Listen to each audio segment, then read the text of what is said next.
오늘은 본문을 내일 본문으로 받들어 읽겠습니다. 내일 새벽 기도회가 없기 때문에 내일 요한복음을 처음 시작하는데 이 본문을 갖고 나눠야 되겠습니다. 요한복음 1장 1절부터 18절까지 교독하겠습니다.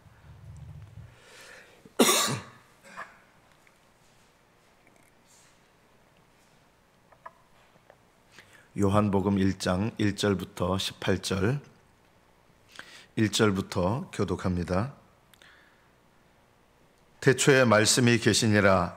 이 말씀이 하나님과 함께 계셨으니 이 말씀은 곧 하나님이시니라.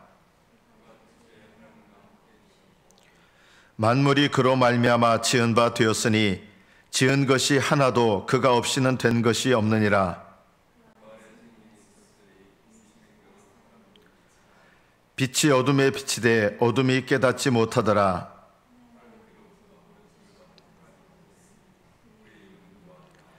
그가 증언하러 왔으니 곧 빛에 대하여 증언하고 모든 사람이 자기로 말미암아 믿게 하려 함이라.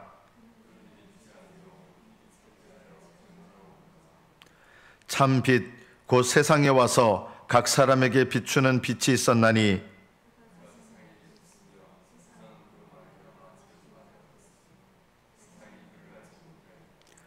자기 땅에 오매 자기 백성이 영접하지 아니하였으나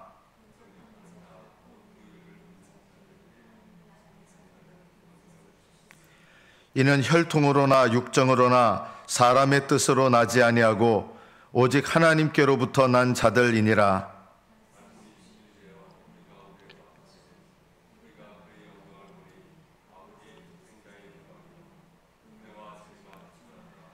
요한이 그에 대하여 증언하여 외쳐 이르되 내가 전에 말하기를 내 뒤에 오시는 이가 나보다 앞선 것은 나보다 먼저 계심이라 한 것이 이 사람을 가리킴이라 하니라.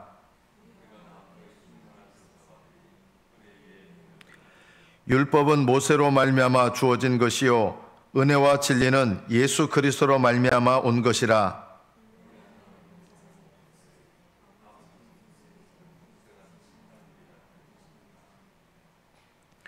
여기까지 받들어 읽겠습니다.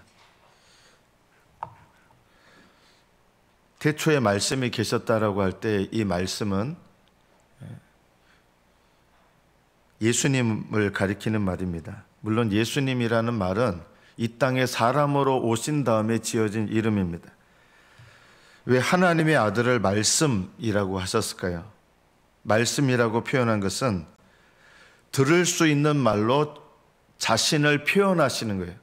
하나님은 우리가 알 수도 없고 들을 수도 없고 볼 수도 없습니다. 우리는 하나님을 볼 수 없습니다. 그리고 그 음성을 아무도 듣지 못했다 그랬습니다. 하나님 음성을 들었다 그러는데 사실은 사람에게 들려진 음성으로 우리에게 말씀하신 하나님은 하나님 아들을 통해서 말씀하신 거예요. 사람은 하나님의 말씀을 알아들을 수가 없습니다. 그래서 말씀이라는 말로 표현한 이유는 들을 수 있는 말, 우리가 들을 수 있는 말로 하나님 자신을 표현하는 하나님이다, 이런 뜻이에요. 하나님의 음성을 들을 수 없는데 들을 수 있는 말로, 우리가 이해할 수 있는 말로 하나님 자신을 나타내시는 하나님, 이런 뜻입니다. 말씀은 하나님이시죠. 말씀이 하나님과 함께 계셨다, 이 말은 여기서 말하는 하나님은 아버지 하나님입니다. 말씀이 하나님과 함께 계셨다는 것은 예수님께서 독자적인 인격을 가지고 계시다는 것입니다. 우리가 잘못 생각하는 것 중에 하나가 하나님 한 분이시기 때문에 아버지도 되셨다가 아들도 되셨다가 성령님도 되셨다가 그런 것은 없습니다. 그거는 이단적인 이야기입니다. 하나님 아버지는 영원히 아버지시고 아들은 영원히 아들이시고 성령님은 영원히 성령님이십니다. 하나님 아버지가 하나님 아들로 바뀌느냐? 영원히 그런 일은 없습니다. 하나님의 아들께서 아버지로 바뀌느냐? 영원히 그런 일은 없습니다. 성령께서 아버지가 되시느냐? 전혀 그런 일은 일어나지 않습니다. 하나님은 영원부터 영원까지 아버지 하나님은 아버지 하나님으로, 아들 하나님은 아들 하나님으로, 성령 하나님은 성령 하나님으로 계십니다. 언제부터 그렇게 삼위, 세 인격으로 계셨다는 거예요? 영원 전부터 그렇게 계셨습니다. 처음에는 아버지만 계셨다가 그 다음 언제부턴가는 하나님 아들도 계시고 그런 게 아니라 영원 전부터 하나님은 삼위로 계십니다. 우리 머리로 이해할 수가 없는 거죠, 이건요. 이해할 수 없는 건 어떻게 됩니까? 이건 믿어야 되는 겁니다. 이해할 수 없다고 해서 거짓이 아닙니다. 하나님은 영원부터 영원까지 삼위로 존재하시는 하나님이십니다. 그러나 세 분이 아니라 한 분이십니다. 삼위라는 말은 독자적인 세 인격을 갖고 계신다는 거예요. 그래서 아들은 아들의 의지가 있으시고, 아버지는 아버지의 의지가 있으시고, 성령님은 성령님의 의지가 있습니다. 구별된 세 인격이 있습니다. 그러나 나뉘어져 있지 않습니다. 하나님은 한 분입니다. 그래서 말씀이 하나님과 함께 계셨다. 이 말은 예수님은 독자적인 인격을 갖고 계시는 분이시다. 두 번째 위시죠. 두 번째 인격. 하나님 아들이십니다. 또 이 말씀은 오늘 본문에 보면 곧 하나님이시라. 이 말은 동일한 신성을 갖고 계신 분이시다라는 것입니다. 말씀을, 하나님 자신을 나타내는 하나님이신 이 말씀은 곧 하나님이시다. 무슨 말이냐면 아버지 하나님이란 뜻이 아니라 신성을 갖고 계신 하나님이시다라는 말입니다. 예수님은 하나님 아버지가 아닙니다. 그런 의미에서 예수님은 하나님이 아니십니다. 이해가 되십니까? 하나님이라는 말은 아버지 하나님을 가리킬 때 예수님은 하나님이 아닙니다. 그러나 예수님은 하나님이십니다. 아들 하나님은 아버지 하나님이 아니에요. 아버지 하나님은 보통 예수님은 두 번째 위격이신 예수님은 아들로 말씀하시죠. 아버지 하나님은 보통 어떻게 나타내시냐? 하나님으로 말하는 거예요. 하나님. 하나님의 아들은 아버지 하나님을 가리키는 하나님은 아닙니다. 그러나 동일하고 동등하신 신성을 갖고 계신 하나님이십니다. 그러면 예수님의 신성은, 아들의 신성은 아버지의 신성과 비교했을 때 조금 낮을까요? 동등하실까요? 조금이라도 조금 부족함이 있다 이렇게 생각한다 그러면 이건 이단입니다. 여호와의 증인이 바로 이렇게 생각합니다.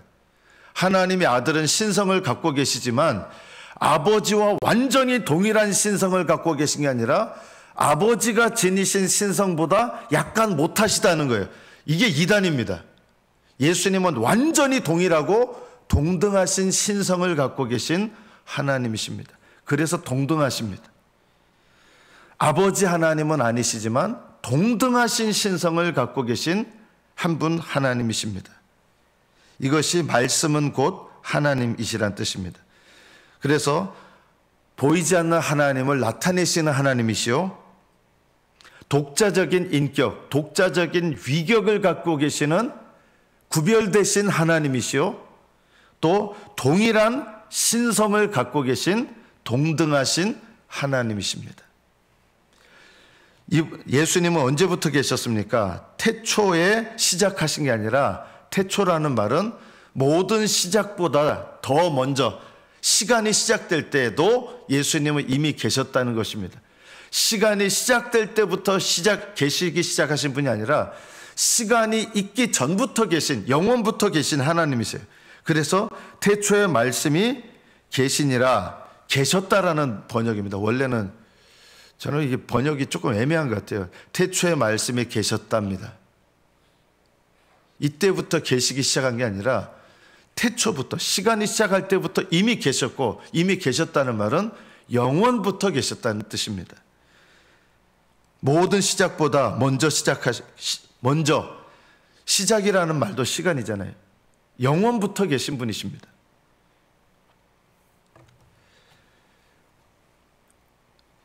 이 땅에 예수님은 4절에 그 안에 생명이 있었으니 이 생명은 사람들의 빛이다.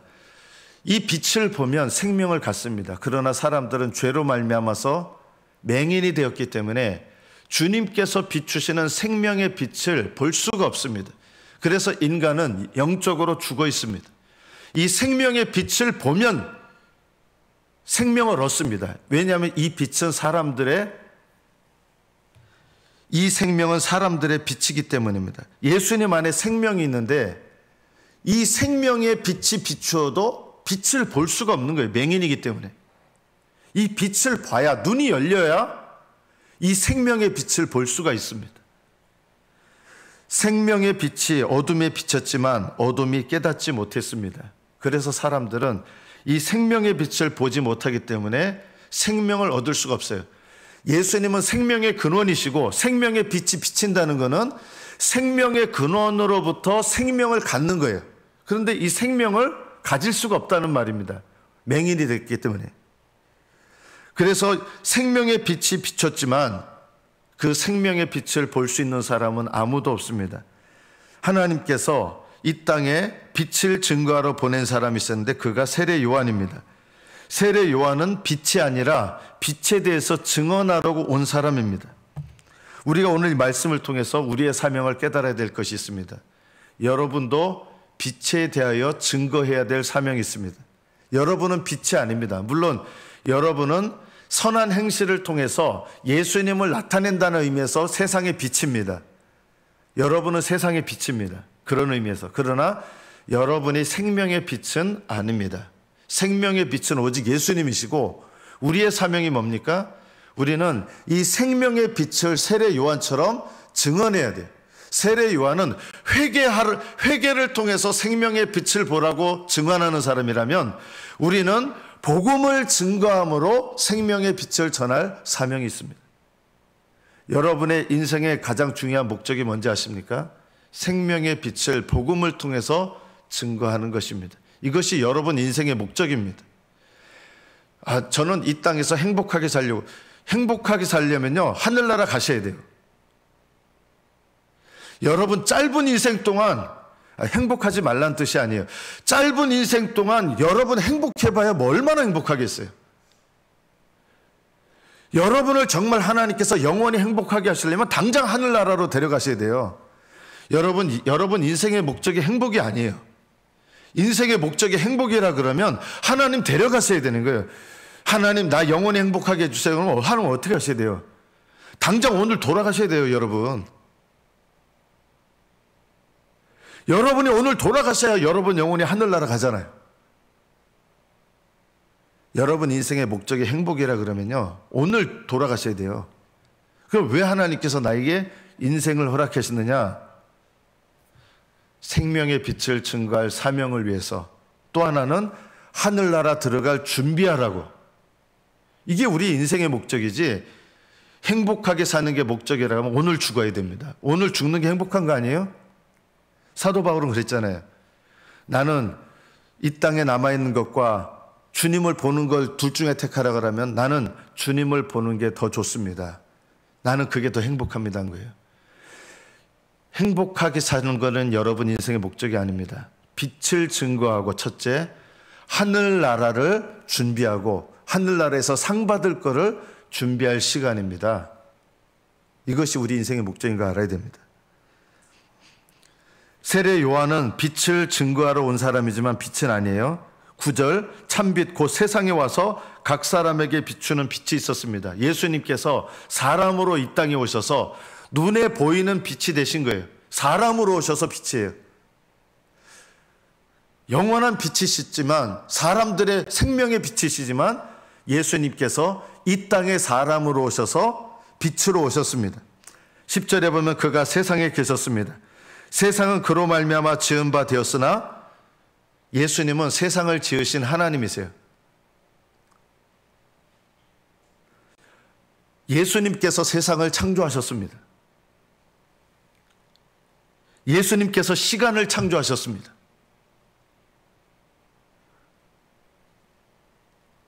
그러나 이 땅에 오셨지만 세상은 그분을 알지 못했고 자기 땅에 왔는데 자기 백성, 이스라엘 백성이에요. 이스라엘 백성은 영접하지 않았습니다. 왜 영접하지 않았을까요? 이스라엘 백성도 맹인이었기 때문입니다. 자, 그러면 예수님을 영접하는 사람들은 맹인이 아니기 때문에 영접하는 거예요. 여러분은 예수님을 영접했습니다. 왜 영접했을까요? 하나님께서 여러분의 눈을 열어주셔서 빛을 보게 하셨기 때문에 예수님을 영접한 거예요. 영접한 사람은 어떤 특징이 있습니까? 영접하는 자 곧 그 이름을 믿는 자들에게는 하나님의 자녀가 되는 권세를 주셨으니 이는 혈통으로나 육정으로나 사람의 뜻으로 나지 아니하고 오직 하나님께로부터 난 자들이니라. 하나님께로부터 태어났기 때문에 맹인이 아닌 거예요. 그래서 빛을 볼 수 있는 거예요. 하나님께서 택하신 자들은 하나님께로부터 태어난 자들이 되게 하셨어요. 여러분이 빛을 보기 전에 먼저 일어난 일이 뭔지 아십니까? 하나님께서 여러분을 태어나게 하신 거예요. 하나님께로부터 난 거예요. 이게 예수님 믿고 나서 영접하고 난 다음에 중생하는 거 말하는 게 아니라요. 여러분이 예수님을 영접하기 전에 하나님께서 택하신 자를 먼저 태어나게 하시는 일이 있는 거예요. 맹인의 눈을 열어주시는 게 먼저 있었으니까 믿어지게 된 거예요. 복음을 들을 때 왜 복음이 믿어졌습니까? 태어나게 하셨으니까 믿어지는 거예요. 똑같이 10명의 사람이 있어도 10명 다 원래 아무리 복음을 전해도요 믿어지지 않아요. 그럼 왜 어떤 사람은 복음이 믿어지느냐? 하나님께로부터 태어났기 때문에 복음이 들려지는 거예요. 원래 여러분 태어나지 않았으면요 귀가 막혀서 안 들려요. 눈이 맹인해서 안 보여요. 마음이 둔해서 깨달아지지 않아요. 그런데 왜 어느 날부터 나는 모태신앙이든 중간에 믿은 분은 상관없어요. 왜 나는 예수님의 복음이 믿어졌을까요? 귀가 열리고 눈이 열리고 마음이 깨달아졌어요. 이게 왜 이렇게 되는 거예요? 하나님께로부터 태어났기 때문에 들리고 보이고 깨달아지는 거예요. 영접하는 사람은 곧 어떤 사람들이라는 거예요? 하나님께로부터 태어났기 때문에 영접하는 거예요. 여러분이 내가 믿음을 스스로 가져서 영접한 게 아니에요. 하나님께서 여러분을 태어나게 하신 일이 먼저고 태어났기 때문에 예수님을 영접했어요. 그리고 영접한 다음에는 어떻게 돼요? 그 이름을 죽을 때까지 믿게 돼요. 영원히 그 이름을 믿게 돼요. 이게 연결돼 있어요. 태어났어요. 영접했어요. 그리고 그 이름을 계속 믿어요. 이게 바로 참 빛을 보는 사람입니다. 빛을 보는 사람은 그 빛을 받게 됩니다. 눈이 열려서. 빛을 받는다는 게 뭐예요? 예수 그리스도의 생명의 빛이 우리에게 비추셔서 우리가 예수님의 생명의 빛으로 생명을 누리게 되는 거예요. 그래서 여러분에게는 예수님의 빛이 비쳐서 어떤 빛이 비친 거예요? 이제는 부활하신 예수님의 빛이 비쳤기 때문에 영원한 생명의 빛이 비춰졌고 영생을 얻는 것입니다. 우리들이 오늘 이 말씀을 통해서 깨달아야 될 두 번째가 있습니다. 첫 번째 우리가 깨달아야 될 것은 우리는 복음을 증거할 사명이 있고 하늘나라를 예비할 사명이 있다. 또 하나의 사명이 뭡니까? 우리가 아무리 복음을 전해도 이건 우리가 해야 될 일이에요. 복음 전하는 거. 근데 복음을 전한다고 해서 그것 때문에 영혼들이 구원받는 거 아니에요. 여러분이 그러나 복음을 전하지 않으면 구원받는 일은 일어나지 않아요. 하나님께로부터 태어난 사람들이라고 해서 저절로 태어나는 게 아니라 하나님께로부터 난 자들이 복음을 들을 때 빛이 비치는 거거든요. 복음을 통해서. 하나님께로부터 태어났어도 복음을 증거해야 그 복음을 통해서 생명의 빛이 비치는 거예요. 복음을 통해서 무슨 생명의 빛이에요? 예수 그리스도 죽으시고 부활하신 예수님을 증거하는 게 복음이잖아요. 이 복음의 빛이, 생명의 빛이 복음을 증거할 때 나타나는 거예요. 그리고 우리가 또 하나 해야 될 일이 있어요. 우리 힘으로는 하나님께로부터 난 자들이 되게 하지 못해요. 이거 누가 하시는 일이에요? 하나님께로부터 태어나게 하는 건 하나님만이 하시는 일이에요. 그러나 우리가 해야 될 일이 있어요. 복음을 전할 때 그 복음을 듣게 하시는 건 하나님이지만 우리는 복음을 전해야 돼요. 하나님께로부터 나게 하는 것은 하나님의 능력이지만 그거 우리가 할 수 없어요. 그러나 그것을 위해서 우리가 해야 될 일이 있어요. 뭘까요? 기도하는 일입니다. 우리가 기도한다고 그 사람이 구원받는 건 아니에요. 그러나 하나님은 하나님께로부터 태어나게 하시는 일을 뭘 통해서 하시느냐? 여러분들의 기도를 통해서 하시는 거예요. 우리가 이 비밀을 안다 그러면요, 여러분 가정에 좀 너무 답답한 게 있어요. 가족들이 안 믿는데 하나님이 택하셨으면 믿겠죠, 언젠가는. 제가 장담할 수 있어요. 그분 죽을 때까지 안 믿어요. 가족 중에 먼저 믿은 사람이 그런 생각을 갖고 있는 가족들이 믿겠어요? 뭘 해야 됩니까? 하나님께로부터 태어나는 것은 하나님이 하시는 일이지만 하나님께로부터 난 자가 되도록 우리가 해야 될 일이 있어요. 그것 때문에 태어나는 건 아닌데 하나님은 그 일을 통해서 태어나게 하시는 거예요. 그게 뭐예요? 기도하는 거죠. 먼저 믿는 사람들이 가족들 위해서 기도해야 돼요. 그 기도를 통해서 태어나게 하시거든요. 복음 전하는 걸 통해서 복음의 빛이 비치게 하시거든요. 태어난 자들이. 여러분이 복음을 전하지 않으면요, 구원받을 사람 없습니다. 이 비밀을 알아야 돼요. 하나님께서 택하셨으면 하나님이 빛을 비추실 것이고, 하나님께서 택하셨으면 하나님께서 나게 하실 것이죠. 이거는요, 하나님의 예정을 제일 조롱하는 말들이에요. 이게요, 하나님을 비웃는 말들입니다. 이게요, 하나님의 예정을 마치 좀 과격하게 표현하면 시궁창에 던져버리는 말과 같은 거예요. 하나님이 예정하셨으면 내가 복음 전하지 않아도, 내가 기도하지 않아도 예정하신 사람은 구원받게 하실 것이고 태어나게 하실 것이다. 이게 하나님의 예정을 가장 조롱하는 말입니다. 오히려 우리는 뭘 해야 됩니까? 그걸 존중하면 복음 전해야 되고요, 기도해야 돼요. 잃어버린 영혼을 위해서. 하나님은 이 기도를 통해서 예정하신 자들이 태어나게 하시고요, 하나님 하시는 일이에요. 복음 전하는 걸 통해서, 기도하면서 복음 전하는 걸 통해서 영혼들이 복음의 빛을 받게 해서 예수님을 영접하게 해요. 이 두 가지 일, 우리의 기도와 우리의 전도가 없으면 예수님을 영접하는 일이 있을까요? 없습니다. 없습니다.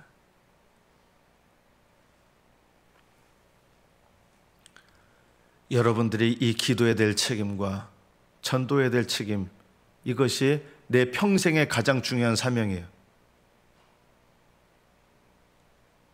하나님은 여러분의 인생의 목적을 어디다 두셨느냐?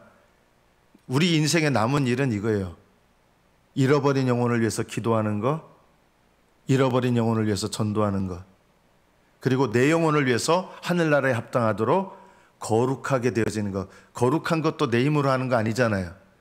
거룩하게 하시는 분은 하나님이세요. 그런데 내가 해야 될 일은 뭐예요? 거룩함에 이르도록 죄를 깨닫고 회개하는 일, 예수님을 본받는 인생이 되도록 성령으로 충만하기를 사모하는 일. 이거는 내가 해야 될 일이에요. 기도해야 될 일이에요.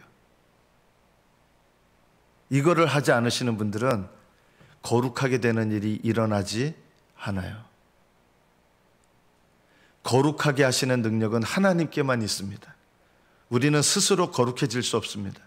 그러나 죄를 깨닫고 회개하는 것, 거룩함을 위해서 기도하는 것은 우리 책임이다. 이것을 통해서 뭘 이루어 가시는 거예요? 하나님은요, 거룩함을 이루어 가신다. 우리가 이 진리를 알아야 됩니다.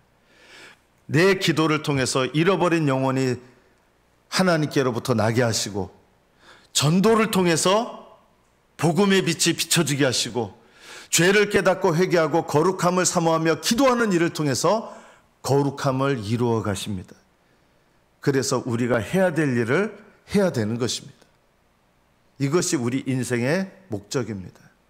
딴 거 없습니다. 이게 전체입니다. 내 신앙생활의 전부가 뭐냐? 잃어버린 영혼을 위해서 기도하는 것, 전도하는 것, 그리고 세 번째, 거룩함을 이루어가기 위해서 회개하고 기도하는 것. 이 세 가지가 내 인생의 목적입니다. 행복한 거요? 사도들 행복하지 않았습니다. 우리 기준으로 보면요. 잘 먹고 잘 살았습니까? 성경에 나오는 그리스도인들이 예수님을 믿고 나서 더 행복해졌습니까? 영적으로는 행복해졌어요. 그런데 우리가 생각하는 물질이 많아져서 행복하는 거, 이 세상 살기 편해져서 행복하는 거, 그런 분 단 한 분도 안 나옵니다. 여기에요. 신약 성경에 그런 분이 있나 찾아보십시오. 오히려 그분들은 기도하는 일과 복음 전하는 일과 거룩한 일을 위해서 자신의 인생을 헌신하게 됩니다. 이것이 그리스도인의 삶입니다. 이것이 진짜 팔복이고 영적인 행복입니다. 이것이 우리 인생의 목적입니다. 마지막 14절부터 보면 말씀이 육신이 되어 우리 가운데 거하심에 우리가 그의 영광을 봤다 했는데, 그러면서 17절에 율법은 모세로 말미암아 주어진 것이요, 구약에는 모세를 통해서 율법을 주셨죠. 은혜와 진리는, 이 은혜와 진리는 복음을 통해서 나타내는 은혜와 진리예요. 은혜와 진리는 예수 그리스도로 말미암아 온 것이라. 자, 여러분, 율법은 은혜가 아닙니까? 율법은 어떤 의미에서 은혜긴 은혜예요. 어떤 은혜입니까? 율법은 죄를 깨닫게 하시는 은혜예요. 그런데 율법은 은혜가 아니에요. 왜 은혜가 아닙니까? 율법은 죄를 깨닫게는 하지만 죄를 씻으시는 능력은 하나도 없어요. 율법은 죄를 깨닫고 회개케는 할 수 있어도 그 죄를 용서하는 능력은 없어요. 죄를 깨끗하게 하고 죄를 용서하는 능력은 오직 어디에만 있습니까? 복음에만 있습니다. 예수님께만 있습니다. 그래서 율법은 죄를 깨닫기는 하는 희미한 은혜긴 하지만 죄를 정결하게 하고 우리를 거룩하게 하는 능력은 없어요. 그런 의미에서 율법은 은혜가 아닙니다. 율법은 진리입니다. 의로우신 하나님을 나타내는 진리예요. 그런데 어떤 진리는 안 돼요? 아무리 율법을 통해서 진리가 나타나도 그 진리는 우리를 정죄하는 진리지, 율법의 진리는 우리를 구원하는 진리는 아니에요. 그래서 진리는 진리인데 진리가 아닌 거예요. 어떤 진리가 아니란 뜻이에요? 구원하는 진리가 될 수가 없는 거예요. 율법은 은혜인데 죄를 정결하게 하고 거룩하게 하는 은혜는 아니에요. 율법은 진리지만 우리를 정죄하는 진리지 우리를 구원하게 하고 거룩하게 하는 진리는 아닙니다. 이런 의미에서 율법은 모세로 말미암아 주어졌지만 은혜와 진리가 아닙니다. 이 구원하는 은혜와 진리는 오직 예수님으로 말미암아, 복음으로 말미암아 온 것입니다. 우리가 이 말씀을 통해서 세 번째 우리가 깨닫고 적용해야 될 게 뭘까요? 율법은 우리를 정죄해요. 율법은 죄를 보게만 해요. 율법이 도저히 할 수 없는 일이 있어요. 뭘 못할까요? 우리를 하나님 앞으로 데려가는 일은 전혀 못해요. 그러나 복음은 달라요. 율법하고 복음이 어떤 차이가 있습니까? 복음은 우리를 그리스도 예수 안에서 하나님께 나아가게 만듭니다. 그래서 오늘 이 말씀을 통해서 세 번째 우리가 적용해야 될 게 뭐예요? 여러분이 복음을 믿는 사람이라면, 예수님을 믿는 사람이라면 그냥 죄만 깨닫고 거기서 머물러 있으면 안 되는 거예요. 복음은 우리로 하여금 하나님께로 나아가게 하는 게 복음이에요. 뭘 해야 됩니까? 날마다 죄를 깨닫고 거기서 멈추는 거는요, 율법이 할 일이에요. 그건요, 우리는 하나님께 나가야 돼요. 살아계신 하나님께요. 예수님을 의지하고 하나님께 나가는 일이 바로 복음의 빛을 받는 사람들이 해야 될 일입니다. 여러분은 하나님께 나가고 있습니까? 날마다. 실제로 보면요, 율법이 비추는 빛과 똑같아요. 그냥 죄인이에요. 전 죄인이에요. 했는데 하나님께 나아가는 게 없어요. 그리스도인이요. 그러면 이게 무슨 소용입니까? 복음의 빛은 우리를 하나님께로 나아가게 하는 거예요. 말씀을 맺습니다. 우리는 빛을 증거하는 사명입니다. 율법의 빛이 아니라 이제는 우리의 구원의 보장이신 예수님의 빛을 증거하는, 복음을 증거하는 사명입니다. 두 번째, 우리는 기도해야 될 사명을 갖고 있습니다. 잃어버린 영혼을 위해서, 내 영혼을 위해서. 세 번째, 우리는 예수님을 통해서 하나님께 날마다 나아가야 될 자들입니다. 이 나아가는 것이 없으면 율법 안에 머물러 있는 사람이나 차이가 뭐가 있겠습니까? 복음과 율법의 차이는 우리를 정결하게 하고 하나님께로 나아가게 하는 거거든요. 이 말씀의 가장 중요한 결론은 이것입니다. 여러분이 정말 복음을 믿는 자인가 아닌가, 복음을 믿는다면 날마다 하나님께 나아가야 됩니다.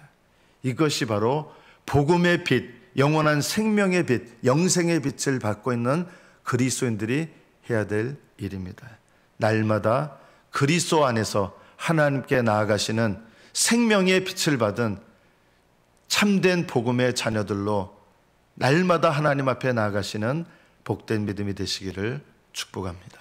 기도하겠습니다.